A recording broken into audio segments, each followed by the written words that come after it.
Learning online में एक और वीडियो के साथ आप सबको बहुत बहुत वेलकम। आज की हमारी जो सीरीज़ है वो है ऑपरेटिंग सिस्टम के ऊपर कि ऑपरेटिंग सिस्टम क्या है। तो अभी तक बहुत सारी क्लासेस में हम ऑपरेटिंग सिस्टम का जो कॉन्सेप्ट है वो पढ़ चुके हैं। ऑपरेटिंग सिस्टम की जो सबसे ज़्यादा डेफिनेशन जो आपको डिफरेंट वेब पेजेस पर भी मिलेगी, डिफरेंट बुक्स में भी मिलेगी, वो यही है कि आपका जो ऑपरेटिंग सिस्टम है ये सबसे इम्पॉर्टेंट सॉफ्टवेयर होता है जो कि आपके कंप्यूटर पर रन हो रहा होता है और ये मैनेज करता है कंप्यूटर की मेमोरी को और सारे के सारे प्रोसेसेस को। इसके अलावा ऑपरेटिंग सिस्टम जो है वो आपके हार्डवेयर को और सॉफ्टवेयर को भी मैनेज कर रहा होता है। साथ ही साथ आपको ये डेफिनेशन में ये वर्ड ज़रूर मिलेगा कि ऑपरेटिंग सिस्टम एक्ट करता है as an intermediate between user and a computer hardware. तो आज जान लेते हैं कि इंटरमीडिएट क्या चीज़ होती है। तो इंटरमीडिएट को इस तरह समझिए कि हम जानते हैं कि जो कंप्यूटर है वो हमारी जो हायर लेवल लैंग्वेजेस हैं, जैसे इंग्लिश है, उर्दू है, पश्तो है या कोई भी और लैंग्वेज है, जो हमारी लैंग्वेजेस हैं, ह्यूमन लैंग्वेजेस, वो नहीं समझता। अगर मुझे अपने कंप्यूटर का कोई भी हार्डवेयर एक्सेस करना है तो मुझे कोई ना कोई इंस्ट्रक्शन जो है वो देनी पड़ेगी अपने कंप्यूटर को। जैसे कि अगर मैं अपने कंप्यूटर से कहूँ कि मेरे लिए माई कंप्यूटर ओपन कर दे या वेब ब्राउज़र ओपन कर दे, तो मेरा कंप्यूटर मेरी ये इंस्ट्रक्शन मेरी लैंग्वेज में नहीं समझता। इसलिए डिफरेंट कंप्यूटिंग लैंग्वेजेस बनाई गई हैं, जैसे सी है, C++ है, जावा है और बहुत सारी कंप्यूटर लैंग्वेजेस हैं। तो जो ऑपरेटिंग सिस्टम है वो हेल्प करता है किसी भी यूज़र को कंप्यूटर के हार्डवेयर को एक्सेस करने में। ये जो एग्जांपल है ये आपको अपनी बहुत सारी बुक्स में मिलेगी, जिसमें एक यूज़र है वो आप कोई भी एप्लीकेशन को एक्सेस करना चाह रहा होता है ऑपरेटिंग सिस्टम के थ्रू कंप्यूटर हार्डवेयर में से। ठीक है, तो ऑपरेटिंग सिस्टम आप यूँ समझ लें कि ऑपरेटिंग सिस्टम आपकी किसी भी इंस्ट्रक्शन को, यूज़र की इंस्ट्रक्शन को पहले कंप्यूटर लैंग्वेज में ट्रांसलेट करता है ताकि कंप्यूटर का जो हार्डवेयर है वो उस इंस्ट्रक्शन को समझ ले, ताकि यूज़र जो है वो उस डिवाइस को, उस मेमोरी को, उस एलिमेंट को एक्सेस कर सके। एक काम तो ये करता है जो इंटरमीडिएट सॉफ्टवेयर है। हमेशा ये लफ्ज़ जो है वो हम देखते हैं कि ऑपरेटिंग सिस्टम जो है वो एक्ट करता है एक इंटरमीडिएट की तरह। दूसरी चीज़ आप ये समझ लें कि जब भी आपका जो डेफिनेशन में था कि ये मैनेज करता है, सिस्टम प्रोग्राम है और मैनेज करता है और कंट्रोल करता है जितने भी जो हमारे सॉफ्टवेयर हैं, चाहे वो एप्लीकेशन सॉफ्टवेयर हों, उनको, उनकी एग्जीक्यूशन को कंट्रोल करता है और उनको मैनेज करता है। अब वो किस तरह मैनेज करता है, जैसे कि अगर मैं एक यूज़र हूँ और मैं अपने ऑपरेटिंग सिस्टम को, यानी कि मेरा ऑपरेटिंग सिस्टम है विंडोज़, मैं अपने विंडोज़ ऑपरेटिंग सिस्टम के बगैर अपने कंप्यूटर के किसी हार्डवेयर को एक्सेस कर लेती हूँ, रोम को या मेन मेमोरी को एक्सेस करती हूँ। तो उसके लिए मुझे लिखना पड़ता है कोई ना कोई प्रोग्राम। उस प्रोग्राम को मैं लिखूँगी किसी ना किसी प्रोग्रामिंग लैंग्वेज के अंदर। उस प्रोग्रामिंग लैंग्वेज को मेरा कंप्यूटर समझेगा और मेरे लिए वो चीज़ मुझे एक्सेस कर देगा। अब कंप्यूटर में एक चीज़ होती है कि जब भी मैं कोई चीज़ एक्सेस करती हूँ तो मुझे उसे वापस टर्मिनेट भी करना होता है। फॉर एग्ज़ाम्पल, मैंने प्रिंटर को एक्सेस किया, ठीक है, मेरी एक आउटपुट डिवाइस थी प्रिंटर, मैंने उसे एक्सेस किया, मैंने Ctrl+P की कमांड दी, मैंने प्रिंटर को इन्वोक किया। जब इन्वोक किया तो वो कंप्यूटर ने मेरे लिए उसको एक्सेस कर दिया। जब एक्सेस मुझे मिल गई, मैंने अपना प्रिंटर से प्रिंट कर लिया, लेकिन मैंने उसे रिलीज़ नहीं किया। रिलीज़ करने के लिए भी, यानी कि प्रिंटर को बंद करने के लिए भी मुझे एक और प्रोग्राम लिखना पड़ेगा जिसमें मैं अपने कंप्यूटर को बताऊंगी कि अब मैंने अपना काम ख़त्म कर लिया है, मेरा टास्क ख़त्म हो गया है, एंड हो गया है, अब मैं इस जो मेरा रिसोर्स था इसको मैं रिलीज़ कर रही हूँ।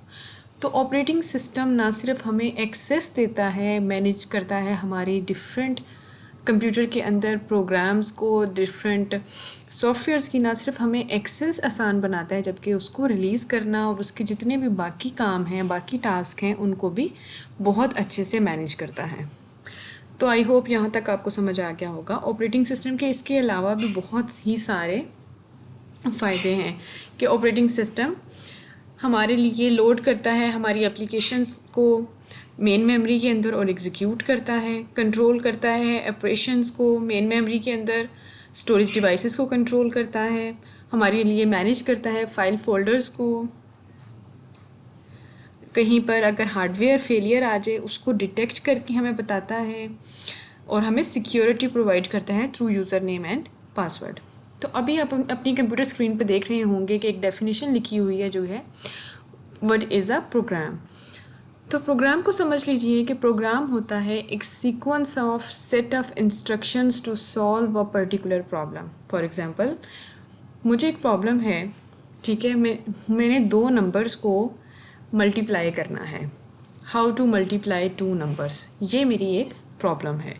अब इस प्रॉब्लम को सॉल्व करने के लिए कंप्यूटर के अंदर एक प्रोग्राम चलता है और वो प्रोग्राम होता है डिफरेंट सेट ऑफ इंस्ट्रक्शंस के ऊपर, डिफरेंट स्टेप्स के ऊपर इस प्रॉब्लम को सॉल्व करने के लिए। तो आइए देखते हैं अगली कुछ स्लाइड्स में हम सीखेंगे कि प्रोग्राम से हम किस तरह से उसको सॉल्व करते हैं। हमारे पास डिफरेंट सेट ऑफ इंस्ट्रक्शंस क्या होते हैं और डिफरेंट स्टेप्स क्या होते हैं।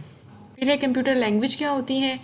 कंप्यूटर लैंग्वेज हमें पता है, computer language consist of zeros and ones, उसको हम बाइनरी लैंग्वेज भी कहते हैं, मशीन लैंग्वेज भी कहते हैं। और हमें कंप्यूटर लैंग्वेज की ज़रूरत क्यों पड़ती है, क्योंकि ये हेल्प करती है कंप्यूटर को हमारी वो तमाम इंस्ट्रक्शंस समझने के लिए जो एक प्रोग्रामर उसको दे रहा होता है to solve a particular problem. जैसे कि मेरे पास अभी एक प्रॉब्लम था कि how to multiply two numbers on a computer. ठीक है, मैंने दो नंबर्स को आपस में मल्टीप्लाई करना है। अब मेरा कंप्यूटर ये कैसे समझेगा, वो विद दी हेल्प, मैंने उसके लिए बहुत अच्छा सा प्रोग्राम लिख लिया। प्रोग्राम लिखने से मसला हल नहीं होगा जब तक मेरा कंप्यूटर मेरे प्रोग्राम को समझेगा नहीं, तो उसको कोई ना कोई चीज़ तो ट्रांसलेट करके देगी ना मेरी इंस्ट्रक्शंस को सॉल्व। के इंस्ट्रक्शंस ये हैं कि दो नंबर्स को मल्टीप्लाई करना है। तो ये कंप्यूटर लैंग्वेज जो है, कोई भी जो लैंग्वेज होगी जिसमें मैं वो प्रोग्राम लिखूँगी, वो हेल्प करेगी समझने में ऑपरेटिंग सिस्टम को कि ये कंप्यूटर को कौन सी इंस्ट्रक्शन जा रही है कि दो नंबर्स को आपने मल्टीप्लाई करना है। कंप्यूटर क्यों समझता नहीं है नेचुरल लैंग्वेजेस। कंप्यूटर ज़ाहिरी सी बात है एक मशीन है। इंसान भी, कुछ इंसान है जो उर्दू लैंग्वेज सिर्फ समझते हैं, कुछ सिर्फ इंग्लिश समझते हैं। तो कंप्यूटर क्योंकि एक मशीन है और मशीन को सारी की सारी इंस्ट्रक्शंस जो फीड की गई हैं डिफरेंट ऑपरेटिंग सिस्टम्स के ज़रिए से, डिफरेंट हार्डवेयर के ज़रिए से एक मशीन बनाई गई है जिसमें डिफरेंट हार्डवेयर लगाए हैं। कंप्यूटर जो आपका लैपटॉप है, ये सिर्फ़ और सिर्फ समझती है ज़ीरोज़ और वंस की लैंग्वेज, जिसको हम कहते हैं बाइनरी लैंग्वेज। चार तरह के टाइप्स हैं ऑपरेटिंग सिस्टम की जो मोस्ट कॉमनली यूज्ड हैं। उसमें आपका डिस्क ऑपरेटिंग सिस्टम है, डॉस। आपके पास विंडोज़ ऑपरेटिंग सिस्टम है जो most commonly used operating system है और बहुत अरसा जो है ये मार्केट में आप समझें कि हर एक यूज़र के लैपटॉप और कंप्यूटर पर रहा है। फिर मैसिंटोश ऑपरेटिंग सिस्टम 10 OS 2 है जो कि मैक ऑपरेटिंग सिस्टम है। उसके बाद आपके यूनिक्स और लाइनिक्स हैं। ये चार वो सॉफ्टवेयर्स हैं, वो ऑपरेटिंग सिस्टम्स हैं जो कि मोस्ट कॉमनली यूज्ड हैं और आपको ज़्यादातर बुक्स में यही मिलेंगे। तो सबसे पहला है डॉस। डॉस क्या है? डॉस की जो एब्रीविएशन है वो है, या DOS stands for disk operating system.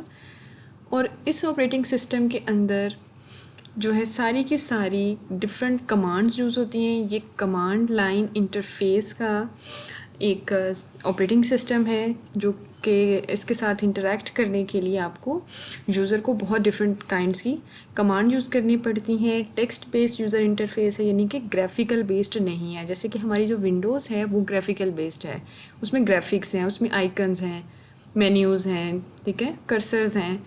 और डिस्क ऑपरेटिंग सिस्टम को हम क्यों डॉस को डिस्क ऑपरेटिंग सिस्टम कहते हैं? इधर आपको एक लफ्ज़ नज़र आ रहा होगा कि इस ऑपरेटिंग सिस्टम के अंदर हर चीज़ जो है वो स्टोर होती है एक सिंगल डिस्क के ऊपर, फ्लॉपी डिस्क के ऊपर, इसलिए इसका नाम है डिस्क ऑपरेटिंग सिस्टम। ये एक एग्जांपल है कि डॉस किस तरह से काम करता है। इसको हम करके देख भी लेते हैं कि आपका जो डॉस है वो किस तरह से आपकी सारी की सारी कमांड्स पर चलता है। फॉर एग्ज़ाम्पल, मैं अपने डॉस ऑपरेटिंग सिस्टम को एक कमांड दे रही हूँ। कमांड है DIR, ठीक है। और ये देखें आपके पास DIR कमांड से मेरी जो सारी की सारी डायरेक्टरीज़ हैं वो ओपन हो गई हैं। इसी तरह और बहुत सारी कमांड्स हैं जो आपको मिल जाएंगी कि डॉस ऑपरेटिंग सिस्टम में आपके पास रीनेम के लिए यूज़ होती है कमांड, चेंज डायरेक्टरी के लिए यूज़ होती है, कोई चीज़ आपने डिलीट करनी है उसके लिए यूज़ होती हैं, कॉपी और फॉर्मेट के लिए भी यूज़ होती हैं। तो नेक्स्ट ऑपरेटिंग सिस्टम है Windows operating system. Windows operating system के साथ हम सब बहुत ही अच्छी तरह फेमिलियर हैं। ये डेवलप किया था माइक्रोसॉफ्ट ने, ग्राफिकल यूज़र इंटरफेस है, जबकि जो आपका डॉस था वो आपका डिस्क ऑपरेटिंग सिस्टम जो था वो टेक्सचुअल इंटरफेस था या कमांड लाइन इंटरफेस था। तो most commonly use operating system है, आपको बता चुकी हूँ कि 95% मार्केट में ये जो है विंडोज़ ऑपरेटिंग सिस्टम यूज़ हो रहा है, बहुत यूज़र फ्रेंडली है और इसकी सीरीज़ ऑफ वर्जन्स डिप्लॉय हो चुकी हैं। जो इसकी लेटेस्ट है वो विंडोज़ 10 है।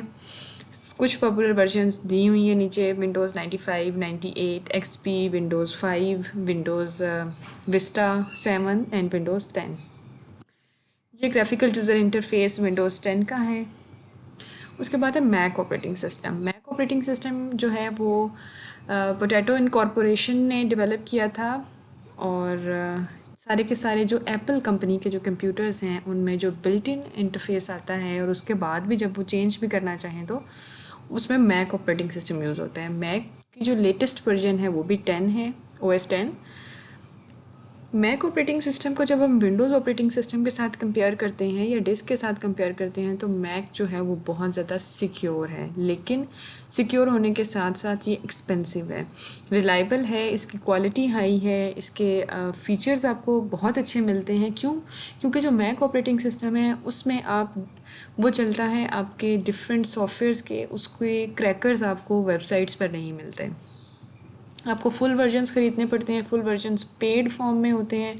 आप उसके लिए कोई भी क्रैक वर्जन यूज़ नहीं करते, जिस तरह हम विंडोज़ में कर लेते हैं। इवन कि हमने जो विंडोज़ में अपने माइक्रोसॉफ्ट ऑफिस के पूरा पैकेज इंस्टॉल किया हुआ है, ये भी हमारे पास कोई फुल वर्जन सॉफ्टवेयर्स नहीं है। इवन एक रिपोर्ट के अंदर था कि जो हमारे एशिया में ज़्यादातर जो माइक्रोसॉफ्ट ऑफिस यूज़ हो रहे हैं इनमें हम 25% भी माइक्रोसॉफ्ट ऑफिस का सही इस्तेमाल नहीं कर रहे, पार्शियल इस्तेमाल कर रहे हैं, क्योंकि हमारे पास उनके फुल वर्जन्स नहीं हैं। ये मैक ऑपरेटिंग सिस्टम 10 का एक इंटरफेस है। उसके बाद आता है Unix operating system. Unix operating system आपका जो था वो डेवलप हुआ था बाय डेनिस रिची एंड कीन थॉम्पसन ने। ये प्रोवाइड करता है हायर प्रोसेसिंग पावर और बहुत ज़्यादा सिक्योर है विंडोज़ ऑपरेटिंग सिस्टम से।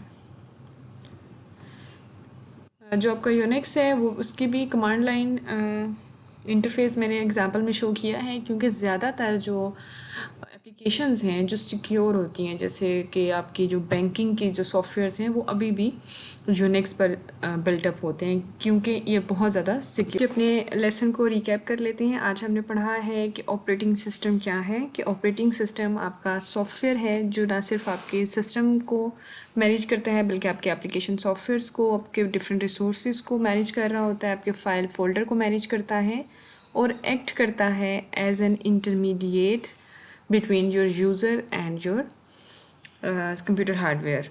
इसके अलावा हमने देखा different commonly used operating system कौन कौन से रहे हैं। उसमें हमने देखा DOS operating system, Windows operating system, Mac operating system for Apple company and Unix and Linux. तो सबसे पहले जो आपका डॉस ऑपरेटिंग सिस्टम है वो डिस्क ऑपरेटिंग सिस्टम है। इसको डिस्क ऑपरेटिंग सिस्टम क्यों कहते हैं? क्योंकि इसमें सारी की सारी जो स्टोरेज है वो आपकी एक सिंगल फ्लॉपी डिस्क के ऊपर हो रही होती है। इसके अलावा जो डॉस है वो आपका कमांड लाइन इंटरफेस है। डिफरेंट जो है कमांड्स को याद करना पड़ता है, डिफरेंट कमांड्स हम इसमें टाइप करते हैं तो हम इस सॉफ्टवेयर से, इस सिस्टम से, ऑपरेटिंग सिस्टम से कम्युनिकेट कर रहे होते हैं। इसके अलावा डॉस जो है वो बहुत सक्सेसफुली यूज़ होता रहा है काफ़ी सालों तक, लेकिन इसको एक बहुत ही user friendly operating system Windows ने रिप्लेस कर दिया था अर्ली 1990 में।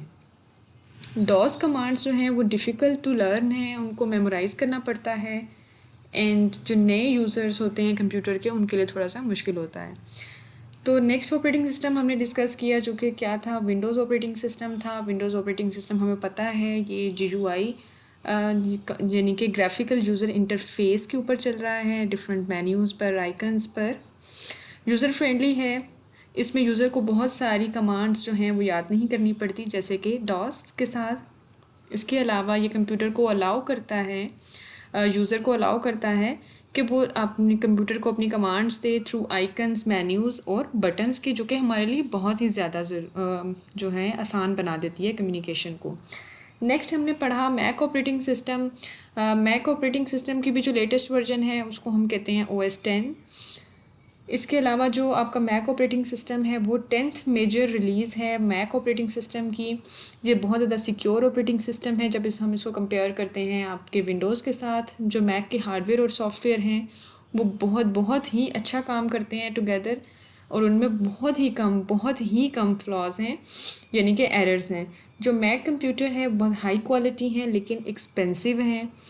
जो बहुत ही लार्ज वैरायटी आपके एप्लीकेशन सॉफ्टवेयर की है वो बहुत आसानी से अवेलेबल हो जाती है विंडोज़ ऑपरेटिंग सिस्टम के लिए, जैसा कि हमारे लिए operating system Windows operating system में बहुत सारे हमें सॉफ्टवेयर इजीली मिल जाते हैं, जबकि OS 10 में हमें बहुत लिमिटेड एप्लीकेशन सॉफ्टवेयर मिलते हैं, ज़्यादातर हमें परचेज़ करने पड़ते हैं।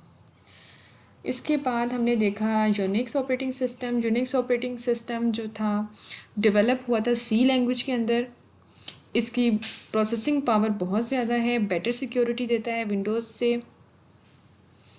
ये हमारा यूट्यूब चैनल है लर्निंग ऑनलाइन, और इस पर आपके कोर्स से रिलेटेड भी और बाकी सॉफ्टवेयर से रिलेटेड भी बहुत ही यूज़फुल टिप्स मौजूद हैं, डिफरेंट वीडियोस मौजूद हैं। आप इनको भी देख सकते हो और उनसे हेल्प ले सकते हो अपनी डेली लाइफ में। और अगर अभी तक आपने इस चैनल को लाइक और सब्सक्राइब नहीं किया तो बहुत ही अच्छा कंटेंट देखने के लिए इसको लाइक और सब्सक्राइब ज़रूर कर लीजिए। अगर इसके अलावा आपको कोई भी क्वेरी हो तो आप अपने कमेंट्स में पूछ सकते हो।